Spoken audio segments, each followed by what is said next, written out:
Hello and welcome back to our channel. Today we're learning about countable and uncountable nouns, a key part of English grammar. First, let's look at countable nouns. Countable nouns are things you can count individually, like apple, book, or idea, have singular and plural forms. That means you can count them one by one. So you can say one apple, two apples, 3, 4, 5, many apples. You can also use them with the articles a or an. For example, a car, an orange. But why do we use a with some words and a with others? If you want to know the difference between a and an, you can watch our video after this one. Now let's talk about uncountable nouns. Uncountable nouns are things we don't count as separate items.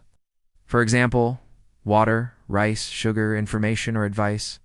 They don't take a plural form, so you can't say informations or advices. You can't use them with numbers either.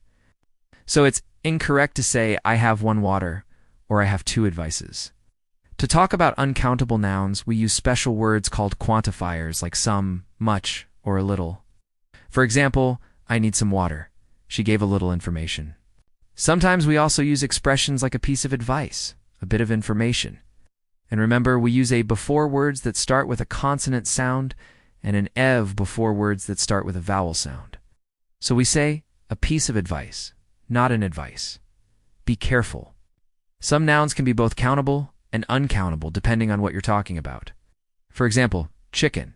When you're talking about the food, it's uncountable. For example, I ate some chicken. But if you're talking about the animal, it's countable. For example, I saw 3 chickens. Now let's practice. Fill in the blanks with the correct noun forms. You can pause the video to think about your answers. Ready, let's go. 1. My mom bought _apples. We can use some here because apples is a plural noun and it's countable. 2. She gave me a _ of advice. We use piece here because advice is an uncountable noun. 3. I have a little _. Can't use information here because information is uncountable. I can say bit instead. It, for there's _sugar in my tea. We use much here because sugar is an uncountable noun. 5. Can you give me _water? Say some water because it's an uncountable noun. How did you do? Let us know in the comments. And remember, if you want to become fluent in English faster, you need to practice English regularly with native speakers. That's all for today. See you in the next video.